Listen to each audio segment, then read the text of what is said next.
தமிழ்நாட்டில் திமுக கூட்டணிக்கு ஒரு மிகப்பெரிய வரவேற்பு இருக்கு. தமிழ்நாட்டில் 44.9% ஓட்டை வந்து திமுகவுடைய கூட்டணி வந்து பெறும் அப்படின்னு சொல்லி ஏஎன்எஸ் நிறுவனம் வந்து சொல்லியிருக்கு. இதை மக்கள் எப்படி பார்க்குறாங்க அப்படின்னு சொல்லி மக்கள்கிட்ட கேட்டு தெரிஞ்சுப்போம் வாங்க.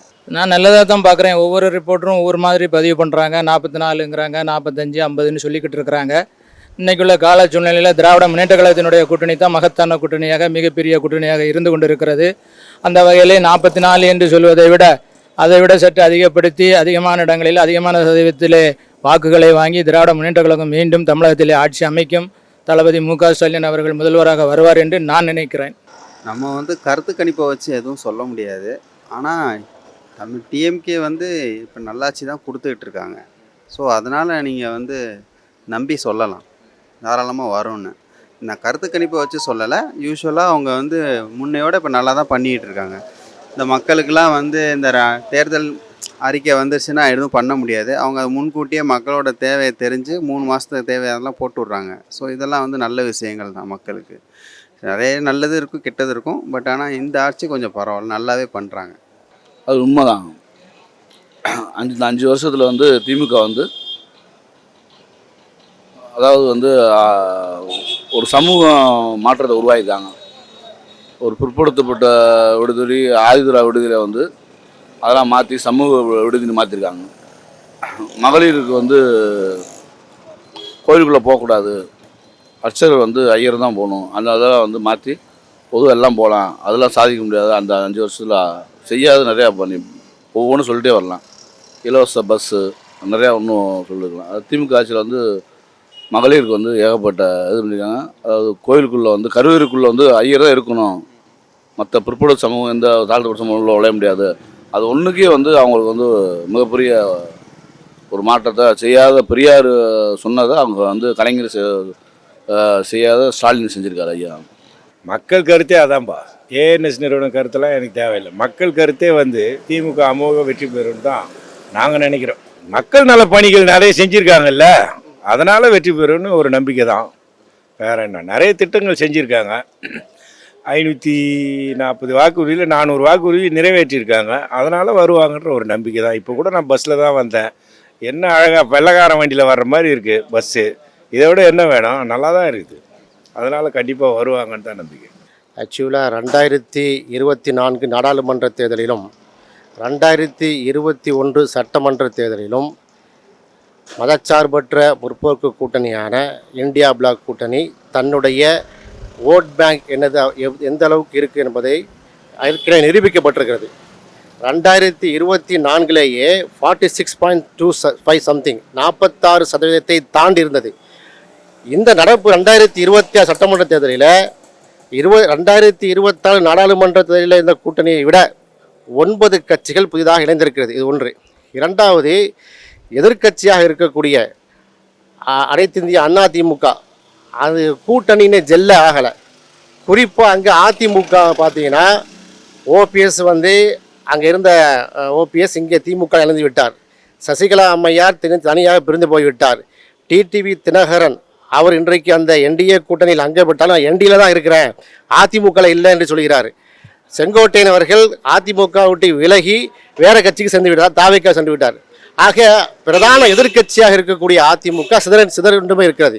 ஆக 50% மேல் திமுக கூட்டணி மிக பெரும்பான்மையான இடங்களில் 200க்கு மேற்பட்ட இடங்களிலே வெற்றி பெறும் என்பதுதான் கள நிலவரம். எனவே நான் அதை ஆமோதிக்கிறேன், அதை நான் வந்து ஏற்றுக்கொள்கிறேன். என்னோட இது வந்து பாயிண்ட் ஆஃப் வியூவில் வந்து பார்த்திங்கன்னா அவங்க சொன்னது ஒரு வகையில் கரெக்டு தான். ஏன்னா வந்து அணிகளோட எண்ணிக்கை அதிகமாகிட்டே போகுது நாளுக்கு நாள். இப்போ ஃபஸ்ட்டு வந்து திமுக இருந்துச்சு, அதிமுக இருந்துச்சு, அப்புறம் வந்து நாம் தமிழர் இருந்துச்சு, டிவிக்கு இருந்துச்சு. இப்போ ஒரு அணி வந்து புதுசாக இது பண்ணியிருக்காங்க, 2 பேர் சேர்ந்து உருவாக்கியிருக்காங்க. எத்தனை அணி உருவாக்கிட்டே போகிறாங்களோ அது வந்து திமுகவுக்கு தான் சாதகம். என்றைக்குமே ஆளுங்கட்சிக்கு தான் ஒரு சாதகமாக வரும்.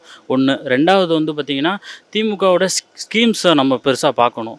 அதில் நான் முதல்வன் திட்டம், அது வந்து ஸ்டூடெண்ட்ஸ் அதில் இன்வால்வ் ஆகுறாங்க. அப்படிங்கிற பட்சத்தில் அந்த குடும்பமும் அதில் சேவ் ஆகுது. வறுமையிலேருந்து வர்ற ஸ்டூடெண்ட்ஸு எட்டாத ஏணியாக இருக்கிற சில இதெல்லாம் வந்து பார்த்திங்கன்னா அந்த நான் முதல்வன் திட்டம் மூலியமாக நம்ம அதை வந்து அச்சீவ் பண்ண முடியுது. அது பெரிய விஷயம். அது சாதாரண ஒரு செருப்பு தைக்கிற தொழிலாளியோட பையன் கூட வந்து பார்த்திங்கன்னா இன்றைக்கி வந்து பார்த்திங்கன்னா நான் முதல்வன் மூலியமாக அச்சீவ் பண்ணியிருக்காங்க. யூபிஎஸ்சியில் எக்ஸாமில் அச்சீவ் பண்ணியிருக்காங்க. 60 பேரில் வந்தது 56 பேர் வந்து பார்த்திங்கன்னா நான் முதல்வன் மூலியமாக தான்.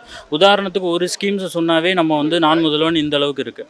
அப்புறம் வந்து மகளிர் விடியல் பயணமாக இருக்கட்டும், 1000 ரூபா மாதம் கொடுக்குறதா இருக்கட்டும், அப்புறம் பெண்களுக்கு காலேஜ் படிக்கிற பெண்களுக்கு 1000 ரூபா இருக்கட்டும், மாணவர்களுக்கு 1000 ரூபா இருக்கட்டும். பெரிய இம்பேக்டை க்ரியேட் பண்ணது வந்து பார்த்திங்கன்னா கிட்டத்தட்ட 20 லட்சம் பேருக்கு மேலே லேப்டாப் கொடுத்துருக்காங்க. அதெல்லாம் வந்து பார்த்திங்கன்னா ஒரு லேப்டாப்பே இன்றைக்கி காலகட்டத்துக்கு 35,000 60,000 வருது. அதை வாங்க முடியாதவங்க எத்தனை பேர் இருக்காங்க. அதை வச்சு சின்னதாக படிக்கிறப்ப கூட ஃப்ரீ டைமில் வீடியோ எடிட்டிங் பண்ணியோ எக்ஸ்ட்ரா ஸ்கில்ஸை டெவலப் பண்ணுறதுக்கோ அவங்க பார்ட் டைமில் வந்து இது பண்ணுறதுக்கு அது பெரிய ஹெல்ப்ஃபுல்லாக இருக்குது. ஸ்கீம்ஸை நம்ம பார்க்கணும். ஒரு பக்கம் வந்து ஸ்கீம்ஸு, இன்னொரு பக்கம் அந்த சைடு அலைன்ஸை பார்க்கணும். ஸ்கீம்ஸு, மூணாவது வந்து பார்த்திங்கன்னா நம்மளுக்கு வந்து பெரிய இதாக இருக்கிறது வந்து ஐடியாலஜி. மற்ற இதை கம்பேர் பண்ணுறப்ப திமுகவோட ஐடியாலஜிங்கிறது அவங்களுக்கு பெரிய பலமாக இருக்குது. அந்த அவங்க வந்து பார்த்திங்கன்னா திராவிடம் விசஸ் ஆரியம். ஆமாம், அப்படிங்கிற பட்சத்தில் வந்து பார்த்திங்கன்னா என்றைக்குமே தமிழ்நாட்டை பொறுத்தளவில் திராவிடம் தான் ஜெயிக்கும், ஆரியம் உள்ளே வராது. அது எதிர்க்கட்சி கூட்டணி வந்து பார்த்திங்கன்னா அவங்க சைடில் வந்து ஆரியம் இருக்குது. ஆரியம் எந்த சைடு இருக்குதோ அந்த சைடுக்கு தமிழ்நாடு மக்கள் தலையசைக்கவே மாட்டாங்க, ஓட்டு போடவே மாட்டாங்க. இல்லை, கண்டிப்பாக திமுக தான் வெற்றி வாய்ப்பு இருக்குது. திமுகவுக்கு ஆப்போசிட்டாக வந்து எந்த கட்சியுமே இன்னும் ஒரு பலமாக இல்லை.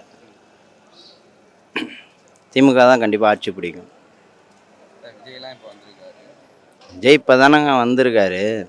இன்னும் அவர் தொண்டருங்கெல்லாம் பயிற்சி கொடுக்கணும். பயிற்சி கொடுத்து தமிழ்நாட்டில் மொத்தம் எத்தனை தொகுதி இருக்குது, கவுன்சிலர்னா என்ன, மாவட்டம்னா என்ன, எல்லாத்தையும் அவர் சொல்லி கொடுத்து தயாராகிறதுக்கு இன்னும் ஒரு 10 வருஷம் ஆகும். அது வரைக்கும் டிஎம்கே தான் ஆளும். 10 வருஷம் கழிச்சு அவர் இன்னும் தயார் பண்ணால், இதே நிலைமையில் நீடித்தால், கொஞ்ச நாள்லேயே நடிகர்லாம் கட்சி ஆரம்பித்து திடீர்னு காணாமல் போயிடுறாங்களா, அந்த மாதிரி போயிட்டாருன்னா இருக்குல்ல, 10 வருஷம் டைம் இருக்குல்ல, பார்க்கலாம். ஒரு குறைஞ்ச கூட்டணி இருந்தாங்க. இப்போ இந்த கூட்டணியில் வந்து இப்போ பன்னீர்செல்வம், விஜயகாந்த், தேமுக, இந்த மற்ற இதர கட்சிகள் பூரா இப்போ வந்து சேர்ந்துருக்காங்க. அவங்களாம் முன்னாடி வந்து ஏடிஎம்கில் இருந்தாங்க. சில இதில் வந்து பன்னீர்செல்வம் வந்து பிஜேபி அந்த மாதிரி. இன்றைக்கி வந்து அவங்களாம் வந்து ஒரே திமுக ஸ்டாலினை வந்து ஒரு நாள் அடுத்த முதலமைச்சர் அப்படின்னு நம்பிக்கையில் வந்து நல்லது பண்ணியிருக்காரு தமிழ்நாடு சொல்லி அவங்க வந்து சேர்ந்தனால ஓட்டு பலன் கூடியிருக்கு சதவீதம். மெட்ரோ வந்து 10 வருஷமாக எந்த ஒரு டெவலப்மெண்ட்டும் இல்லை. மெட்ரோ அந்த ஆட்சியில், இந்த ஆட்சி வந்தோன்னே மெட்ரோ கொண்டு வந்திருக்காங்க. அவங்க அது ஒரு இது கிராமத்துலலாம் சொல்லுவாங்க, பெற்றவங்களுக்கு தான் பிள்ளையோட அருமை தெரியுதும்பாங்க. மெட்ரோங்கிறது திமுக கொண்டு வந்தது, அவனுக்கு தான் அதோட அருமை தெரியும். ஸ்டாலின் போய் 3 மாதம் ஜப்பானில் இருந்து அந்த மெட்ரோ கொண்டு வந்ததுக்கப்புறம் வந்து பார்த்திங்கன்னா அது இடைக்குள்ள 10 வருஷம் அந்த மெட்ரோ தொடவே இல்லை ஏடிஎம்கே ஆட்சியில். இன்றைக்கி வந்ததுக்கப்புறம் போரூர்லேருந்து பூந்தமல்லி வரை மெட்ரோ போட்டிருக்காங்க. இதனால் என்ன லாபங்கிறாங்க? டிராஃபிக் குறையுது, மக்கள் நினச்ச நேரத்துக்கு அந்த நேரத்துக்கு போக முடியுது வேலைக்கு. மெட்ரோ கொண்டு வந்திருக்காங்க, டைட்டில் பார்க் கொண்டு வந்திருக்காங்க. அதுக்கப்புறம் வந்து பார்த்திங்கன்னா இண்டஸ்ட்ரியலும் இருங்காட்டுக்கோட்டையிலேருந்து மகேந்திரா சிட்டிலேருந்து ஸ்ரீபெரும்புத்தூர்லேருந்து ஏகப்பட்ட கம்பெனி கொண்டு வந்திருக்காங்க. பெண்களுக்கு அவ்வளோ வேலைவாய்ப்பு உருவாக்கி இருக்காங்க. இப்போ ஐஃபோன் கம்பெனி, பெக்கட்ரான், ஃபாக்ஸ்கான்லாம் எப்போ வந்துச்சு, டாடா எலக்ட்ரானிக்ஸ்லாம் எப்போ வந்துச்சு? ஒரு ஷிஃப்ட்டுக்கு 3500 பேருக்கு மேலே வேலை பார்க்குறாங்க. எவ்வளோ வேலைவாய்ப்பு உருவாக்கியிருக்காங்க? எந்த இதை லாஜிக்கில், என்ன பாயிண்ட் ஆஃப் வியூவில், எந்த புள்ளி வரத்தில் அவங்க சொல்கிறாங்க? சும்மா சப்பக்கட்டு கட்டுறதுக்கும் ஆட்சியை குறை சொல்கிறதுக்கும் தான் அது பண்ணிகிட்டு இருக்காங்க. தவிர படிப்பு வரையாக வந்து லைப்ரரி கட்டியிருக்கு, ஏகப்பட்ட லைப்ரரி கட்டிக்கிட்டு இருக்காங்க. இப்போ வரையும் நார்த் இந்தியா மாதிரி ஆயிடக்கூடாது. வடநாட்டையும் தமிழ்நாட்டையும் நீங்கள் கம்பேர் பண்ணாதீங்க அப்படின்றாங்கல்ல. கம்பேர் டு வடநாடு தமிழ்நாடு. அப்போ ஓகே, நான் அந்த பாயிண்டாக வரேன். கம்பேர் பண்ணக்கூடாதுன்னா நான் கட்டுற வரியை எனக்கே கொடுங்க புரியுதுங்களா உங்களுக்கு? நான் இங்கிட்டு வரி கட்டுறேன், ₹1 கட்டுறேன்னு வச்சுங்க, எனக்கு 26 பைசா தான் கொடுக்குறீங்க. திருப்பி பீகார் கொண்டு போயிடுறீங்க, ராஜஸ்தான் கொண்டு போய், குஜராத் கொண்டு போயிடுறீங்க. ஏன் வளர்ச்சியை பற்றி நீங்கள் இது பண்ணுறீங்க அப்படிங்கிறீங்க. அப்போ நான் கட்டுறது எனக்கே கொடுங்க. நான் கேட்கக்கூடாதுல்ல, கொஸ்டின் கம்பேர் பண்ணக்கூடாதுல்ல. நீ ஏன் பணத்தை நான் கட்டுற வரி எதுக்கு நீ அங்கே எடுத்துகிட்டு போகிறேன்? அங்கே எதுக்கு எடுத்துகிட்டு போகிற? பீகாருக்கு எதுக்கு எடுத்துகிட்டு போகிற? குஜராத்துக்கு எடுத்துகிட்டு போகிற? இந்த நிமிஷம் வரையும் பீகாரில் தாய்மொழி எழுத தெரியாதவங்க, படிக்க தெரியாதவங்க 54% இருக்காங்க. எந்த வகையில் கம்பேர் பண்ணக்கூடாது?